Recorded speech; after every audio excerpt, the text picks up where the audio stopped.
Good afternoon mga kapatid. Welcome back po dito sa ating YouTube channel. And for today's video, ang ating po pag-uusapan ay patungkol po dito sa isang sponsor ng TVJ na kung saan ay tila nakuha rin ng Itbulaga tape. Anong nangyayari? So, parang gumawa ito ng question mark po sa isipan ng mga tao. Kumbaga na-confuse ang marami kasi 'di ba? Ang sponsors ng TVJ or ang malaking sponsors ng TVJ ay bigla pong mababalitaan na naroon na rin sa kabila. Ano ba? Ito po ba ikagaya ng mga Wingo Plus or yung ibang mga advertisers na kung saan ay alam natin na tinatapos lang yung kontrata? Or sadyang nag-advertise na rin itong product na ito sa kabila, knowing yung mga negosyante na yan ay ano po talaga yan sa, kumbaga iniisip po niyan yung market lang unlike po dito sa Pure Gold na talagang may loyalty sa TVJ. So yan ang atin pong aalamin. Of course, kung may katotohanan din ba ang balita pong ito na mainit pong pinag-uusapan ngayon sa social media. And of course, ang ano rin po dito ay ano yung nararamdaman ng TVJ. Siyempre, kung totoo man po na nakuha rin ito ng Tape Inc., masakit din sa kanila yun. Feeling nila na betray na naman po sila for the second time. Kasi 'di ba, mas iba-iba pa po kung sa iba sila nakita, halimbawa sa Showtime. Iba-iba pa or sa ibang program, sa ibang show. Pero yung sa Katunggali talaga, as in nilalabanan po ng TVJ kagaya nitong taping dahil sa agawan po sa titulo, agawan sa mga segments. Parang napakasakit naman. Parang another pagtatraidor na naman ang nararanasan ng TVJ kung totoo man nga. And para naman sa mga nagsasabi po na nilayasan na ng advertiser ang TVJ, hindi po yan totoo. Dahil nung habang nanonood naman tayo ng EAT show, ay patuloy pa rin naman po ang paglabas ng sponsor na ito. At the same time, may kontrata yan for sure. Alam nga namang isang buwan lang, aalis na po agad. Pero bago po natin yan na atalakayin or dumako sa balitaan na yan, ay dumako muna tayo sa pagpapasalamat sa ating pong mga subscribers na lagi pong nandyan, nakantabay sa ating mga updates. At sa mga bago lang dito sa ating channel, don't forget to click the subscribe button and notification bell para kayo maging updated at una sa mga bago nating inilalabas na video. So nasa baba lang naman yan. Libre lang, kaya wag na po kayo mahiya, lalo na kung hinahanap po ninyo ay tungkol sa mga update hinggil sa TVJ and legit number cards. Shout out and big shout out sa ating mga masusugid na taga-subaybay, Samantala, ayon naman dito sa isang netizen, palabas lang siguro ng GMA yan para makakuha ng simpatiya sa tao. Sa buwatan kasi, ang GMA at halos-hos para mawala ang TVJ sa kanila. Akala nila mahina na ang TVJ kasi matatanda na. So, ang nagsasabi po ng matatanda na katunayan po niyan ay mga bashers. Alam niyo yun, mga kapuso fans na kesyo tumigil ang TVJ, bigyan naman ng pagkakataon yung mas bata kasi matatanda na raw. Yung matatanda na yun, hindi nila akalain na ganito pala kalakas. Yung tipong 2 long-time show na ang itinapat nila, hindi pa rin po nila mapatumba. Nangunguna pa rin. Di ba yung mga latest updates natin sa ratings ng TVJ? August 22, August 23, nangunguna pa rin po ang TVJ. So, isa lamang po yan sa patunay na talagang ang TVJ po ay hari talaga ng tanghalian. Bukod sa sila ay ang pinakamatagal na sa noontime show, bukod po dyan, ay sila talaga yung malakas. Halos araw-araw po nilang pinapatunayan yan kahit wala nang dapat na patunayan sila. Pero yun nga, yung katotohanan na lamang po ang nagsusumigaw.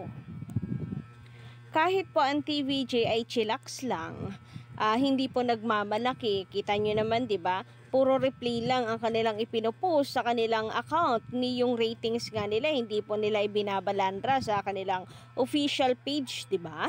Ganun sila ka-humble na kumbaga ay para sa kanila wala naman silang dapat na patunayan pa bukod sa pagiging noontime show ha. Yun po yung usapan sa pagiging number 1 noontime show or hari ng tanghalian.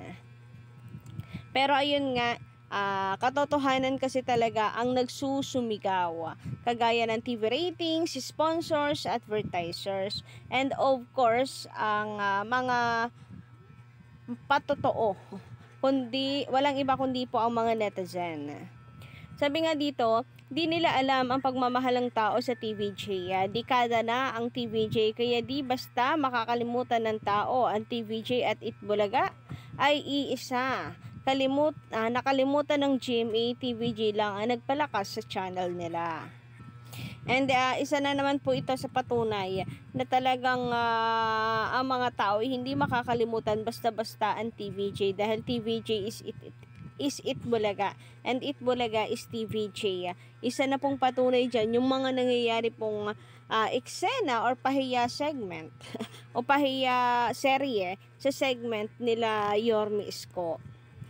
And speaking of Isko, speaking of Itbulaga ng tape, so narito mga kapatid, alam naman natin na nahihirapan po ang Tape Inc. na maghanap ng mga advertisers maghagilap. Pero laking gulat natin sa balita po na nakuha rin ng Tape Inc. ang advertiser ng TVJ. Di po ba nakakagulantang yun mga kapatid?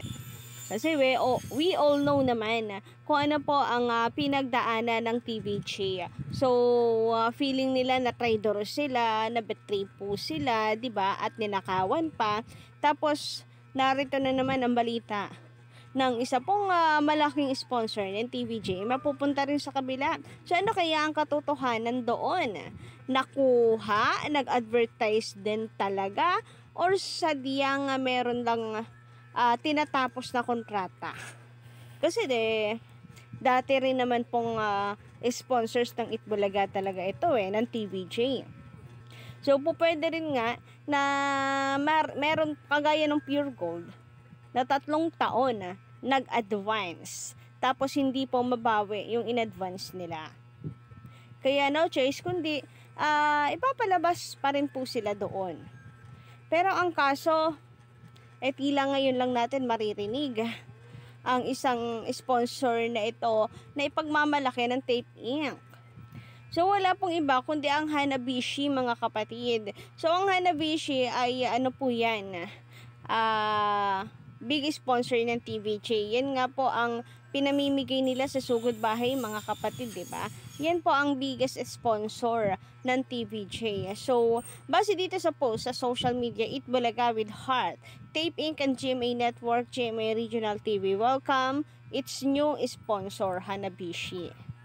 So, welcome. Doon sa words na welcomes, it's new. New ang sabi, new sponsor.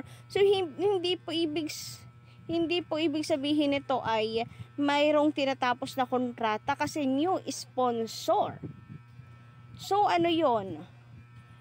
Nag-advertise na rin sila dito sa kabila. Pero bakit? Napakalakas naman po ng E80 show. And yung pangalan ng TVJ bilang tawag dito tiwa-tiwalang mga pangalan para sa mga brand na malalaki ay nasa TVJ yon. Biruin nyo, Paulo Contis versus pag nag-endorse po, Paulo Contis versus Bossing. Kaninong produkto ang bibilhin ninyo? Pag parehas pong nag-endorse yung dalawa. Siyempre doon ako kay Bossing, mas katiwa-tiwala pa. Kumbaga, yung quality sigurado ako na nandoon sa product na ini-endorse ni Bossing, di ba?